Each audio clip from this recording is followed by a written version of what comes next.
Escale Corail, bonjour, bienvenue. Notre nouvelle escale au masculin.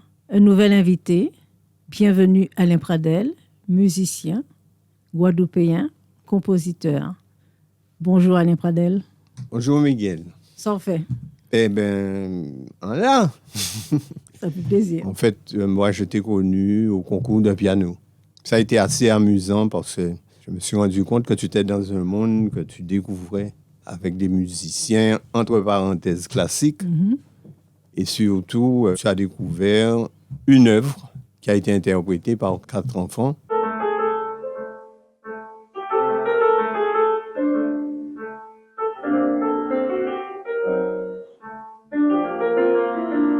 Et hélas, c'est un concours. Donc, il y a eu effectivement un gagnant et 3 déçus. En effet, puis c'était des moments forts parce que ces 4 enfants se sont manifestés à jouer avec une belle émotion. Et puis, il y a une petite fille qui m'a beaucoup touchée parce qu'elle n'a pas réussi son passage. Comme tu as pu remarquer, elle n'a pas été la seule. Mm-hmm. On dira qu'elle n'a pas réussi son passage cette fois-ci. Parce qu'il y a 2 ans, c'est elle qui a gagné le concours. Alors justement, comment tu expliques ça?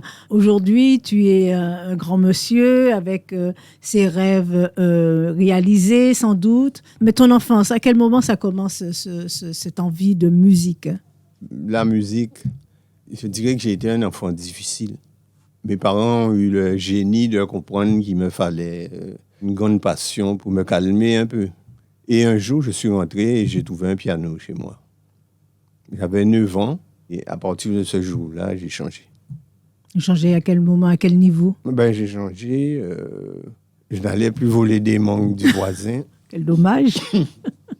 Pour le palais, quel dommage. Ni aller courir dans les rivières avec mes amis. Parce que mes parents, ils étaient fonctionnaires. Et à l'époque, c'était toutes les maisons environnantes. Et c'était des ouvriers agricoles. J'ai grandi avec eux. Tout à fait, tu t'es enfermé dans ce rythme de vie, de composer de la musique, de faire de la musique? Mais après, oui, parce qu'une fois qu'on a commencé, ce sont des activités qui sont programmées. Donc, avec le professeur, on découvre une pièce et ensuite, il faut la travailler. Parce que le but, et ça n'a jamais changé, c'est de participer en fin d'année à un concert où chacun montre ce qu'il a pu apprendre pendant l'année. Véritablement, est-ce que ça t'emmenait un certain bonheur Non. Tout à fait. Tout à fait. Je ne sais pas, parce qu'il peut y avoir des enfants qui font de la musique parce que les parents veulent bien qu'ils fassent de la musique, surtout à cette époque. Excuse-moi, ce n'est pas donné à tous les enfants guadeloupéens de faire de la musique, de jouer au piano. Moi, je trouve que tu es un peu curieuse quand même. Non, mais il faut que je sois curieuse. Mais enfin, Monsieur Alain Pradel. D'accord. Enfant, j'ai eu un retard de croissance. Mm-hmm. En fait, mes parents, on avait une dame qui était chargée de nous garder. Mm-hmm. Et puis cette dame-là, elle a eu un amoureux. Donc, quand mes parents partaient, elle nous enfermait dans la maison. C'est terrible. Et genre, donc, oui, ben c'est terrible. Et oui. Et ensuite, aux heures où mes parents devaient revenir, elle ouvrait. Alors, donc, effectivement, on le disait, mais les parents pensaient qu'on racontait n'importe quoi. D'accord. Donc, finalement, j'ai fini par avoir des problèmes pulmonaires. Et j'ai eu un retard de croissance. Donc, j'avais un frère, moi, je ne bougeais pas. Le gars prenait 1 centimètre tous les 6 mois. Donc, c'est ça. C'est-à-dire que j'ai eu un besoin de reconnaissance. D'accord. Par rapport à mon environnement. C'était le même problème avec tous les enfants. Et puis, une fois que le piano est arrivé, je me suis dit, si cet instrument-là, si j'arrive à le maîtriser, j'aurai une forme de reconnaissance. Comment ça alors, les cours de piano? Oui, j'ai commencé des cours de piano avec un professeur privé. Parce qu'à l'époque, on n'avait pas de conservatoire. Il n'y en a toujours pas. Hein. On ne peut pas revenir sur cette parenthèse. Oui. Très triste aux Antilles, c'est vrai. C'est vraiment ce qu'il manque aux enfants. On va parler de toi en tant qu'auteur alors. Tu as écrit 7 pièces créoles. Qu'est-ce que tu peux nous dire? Raconte-nous cette histoire. J'ai simplement envie de t'entendre me parler de musique et de musique dite classique et dite créole. Bon, alors, l'histoire de cette musique-là, c'est que j'étudiais un morceau, j'étudiais une pièce de Chopin.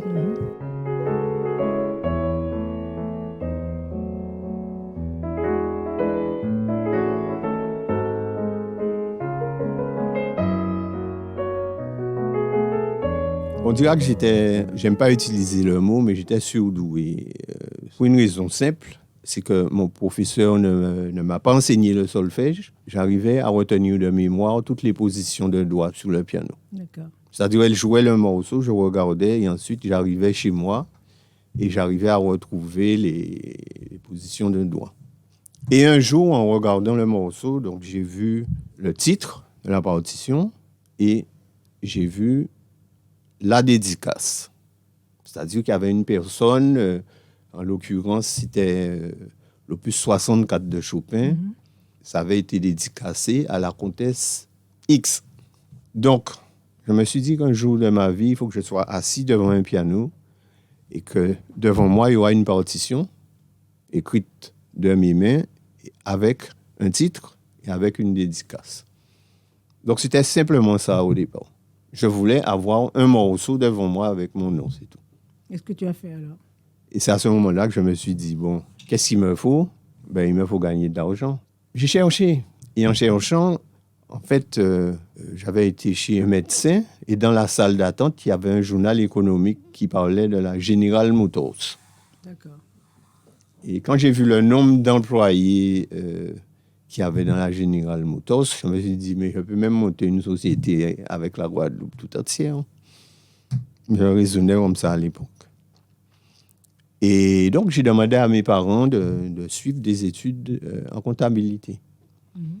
Donc, tu raisonnais en fait en tant qu'artiste et parallèlement en tant qu'homme d'affaires ou c'était quoi le cheminement dans ta tête? Ben, je raisonnais comme quelqu'un qui veut voir son nom sur une partition. Tout simplement. Donc, ça a été la première motivation. Ensuite est venue une deuxième. C'est que j'avais un voisin qui m'avait emmené voir un bal. Et dans ce bal-là, moi, j'ai vu le chef de l'orchestre rentrer. Du coup, j'ai dit, je vais devenir musicien d'orchestre. Musicien d'orchestre. Pour la musique, pour jouer de la musique. Hein, oui, on avait bien compris que c'était donc, que pour la musique. Sauf que quand j'ai passé le bac, j'ai réussi.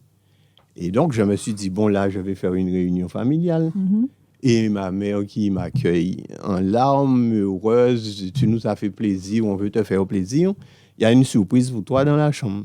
J'ai trouvé un billet d'avion. Pour aller faire des études? Un billet d'avion pour aller faire des études. Donc, tu pars à Paris, tu fais tes études? J'ai fait peut-être une semaine. Une semaine d'études. Et tu reviens donc au Guadeloupe? Non, j'ai travaillé pendant 5 ans. Dans quelle filiale tu as travaillé? Ben, j'étais comptable. Comptable, d'accord. Oui, j'étais comptable d'une société. À cette époque-là, c'était l'époque où on découvrait... enfin, j'ai rencontré quand même un phénomène. En fait, c'est un gars qui a débarqué ici avec une contrebasse. Donc, il m'a dit qu'il est bassiste, qu'il joue, il me cite des gens avec qui il a joué.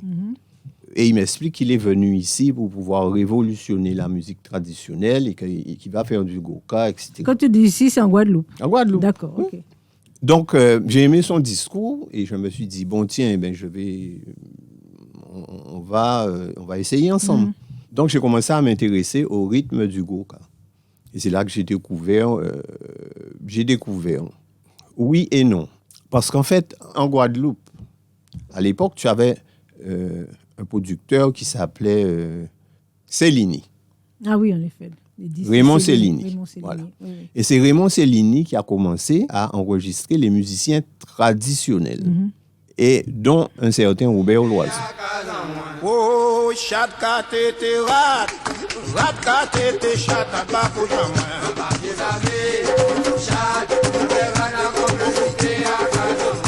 Comme Cellini avait sorti une collection de disques, j'ai récupéré un disque que j'ai mis à côté de mon piano.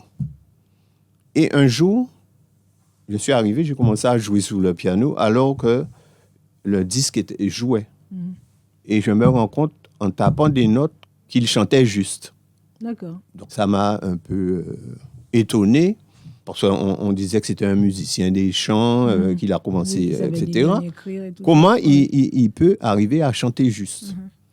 À ce moment-là, j'ai commencé à fréquenter les Roses. C'était dans les campagnes, etc. J'ai entendu un chanteur, et le gars était à côté de moi, je l'entends dire « musique là juste ». Alors j'ai dit « excusez-moi monsieur, mais il faut m'expliquer ». Le gars m'a regardé, et le gars m'a répondu « eh bien, les oiseaux chantaient. Quand un oiseau chante, écoutez, il a chanté toujours même hôtel là. La musique est toujours au même niveau. Oui, l'oiseau a un cri qui est exactement...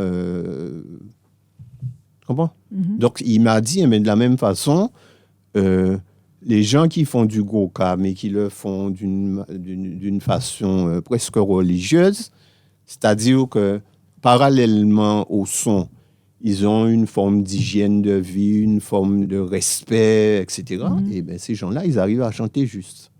Donc, à partir de ce moment-là, si tu veux, j'ai écouté tous les disques et j'ai commencé à composer des pièces où je faisais le rythme avec ma main gauche et où je faisais la mélodie que j'avais en tête avec ma main droite. Et tu arrivais à assimiler et à justifier toutes ces cadences, en fait. Ben, ça a été la période où j'ai découvert les logiciels. J'ai commencé à partir des mélodies que j'avais, donc j'ai pu, avec le piano, les jouer et j'ai fait des partitions. D'accord? Donc, quand j'ai fait ça, on était en 1993. Ce qui fait qu'en 1993 ou 92, je ne me rappelle plus, on est parti aux États-Unis. Et quand je suis arrivé aux États-Unis, j'étais voir les tours du World Trade Center, qui étaient encore, était là. Oui. Et j'étais en bas, j'ai regardé, je me suis dit, quand même, il y a un être humain comme moi. Il a regardé une tour, il s'est dit, bon, je vais faire à cette hauteur-là. Ensuite, il a regardé une autre. Et moi, j'ai juste 2 morceaux à faire et j'hésite. Donc, c'est là que j'ai pris ma décision. Donc, dans l'avion, j'ai dit ça à ma femme. Donc, je lui ai dit, j'ai un projet. Et elle m'a dit, eh bien, si tu crois en toi, vas-y. Et si tu me demandes quelle a été ma motivation, eh bien, c'est simplement le sentiment qu'elle m'a donné. Je ne pouvais pas me rater. Voilà, c'est devenu obsessionnel. Et donc, j'ai donné ma démission à la banque. Donc, dans ma vie, j'ai connu ça. J'ai connu ne pas travailler pendant 1 an. Et à quel moment tes partitions, tes compositions rentrent dans les conservatoires? Alors, attends. Lorsqu'on avait été à New York, on avait été chez un Antillais qui était trader. Et ils avaient un professeur de piano pour leur enfant. Donc, ils ont parlé de moi au professeur et la dame a voulu me rencontrer. Donc, je suis arrivé avec mes partitions. Je lui ai donné les partitions. Elle me répond, c'est quoi ça? Alors, je lui ai dit, ce sont mes partitions. Elle me dit, mais pourquoi? Pourquoi elles sont déjà éditées, etc. Donc, je lui dis, mais c'est parce que j'ai un logiciel et avec mon logiciel, je lance l'imprimante et j'ai mes morceaux. Et là, elle m'explique. Essaie bien de comprendre. Elle me dit, monsieur, une pièce musicale, c'est une chaîne. Vous avez d'abord un compositeur qui compose, un arrangeur, ensuite un imprimeur, ensuite un manager, une chaîne. Quand tu vas te poser la question sur les difficultés qu'on a aux Antilles, ça vient uniquement de ça. C'est-à-dire qu'aujourd'hui, avec les moyens modernes, tout le monde peut faire un morceau. Mais quand tu as fini, tu es tout seul. Parce que dans une chaîne, chaque personne vit dans un milieu et a ses relations. Donc, le premier de la chaîne pourra dire à 20 personnes que tu as fait un projet. Le deuxième pourra dire à 40 personnes, le troisième, etc. Donc, en bout de chaîne, lorsque le morceau est terminé, à ce moment-là arrive l'interprète. Si ton interprète, c'est une personne qui se produit, à ce moment-là, elle a déjà un public. Donc, lorsque tu passeras par ton interprète, ça te permettra d'avoir accès à une salle. Cette salle-là, ça sera peut-être au départ 30 personnes. Pendant le concert des 30 personnes, ton interprète, il y aura un certain nombre de gens qui viendront, qui vont lui demander la permission de s'inscrire. C'est comme ça que ça se passe dans ces pays-là. D'accord.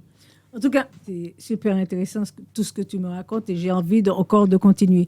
Alors, depuis quelques années, tu viens chaque mois de juin à Paris pour participer à ce concours international initié par madame, tu peux me rappeler son nom? Alors, au départ, c'était Marguerite Canon. D'accord. Et maintenant, c'est Svetlana Egagnan.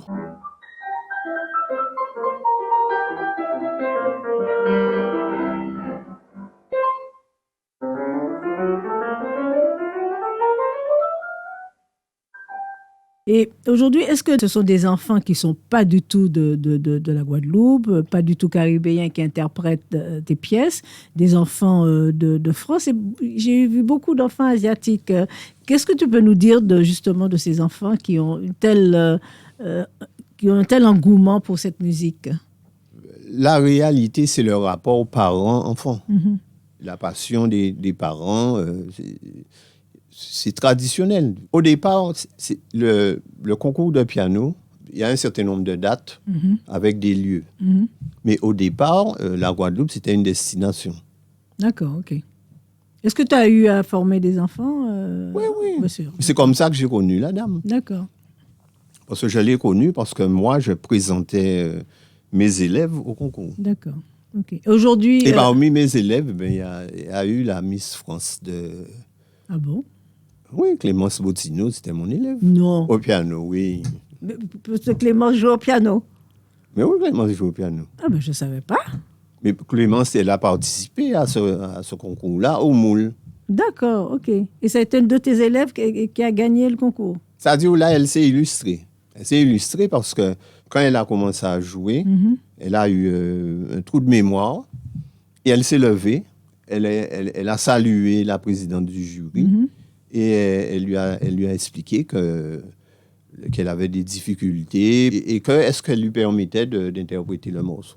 D'accord. Alors la dame l'a regardé parce que c'était dans le règlement du concours qu'il fallait connaître les pièces par cœur. La dame lui a dit faites. Et puis elle s'est assise, elle a mis sa partition. Et à ce moment-là, elle a joué son morceau parfaitement, sans même avoir à utiliser la partition. Regarder. C'était un trou de mémoire. Belle anecdote, en tout cas. En tout cas, merci, monsieur Alain Pradel, d'être venu jusqu'à Corail pour nous initier un peu à votre musique, enfin à ta musique. Et vraiment, c'est avec plaisir que je te recevrai à nouveau, parce que je crois qu'il y a plein de choses à dire sur l'histoire d'Alain Pradel. En tout cas, merci pour cette escale Corail et à très, très bientôt. Merci, Alain. C'est moi qui te remercie.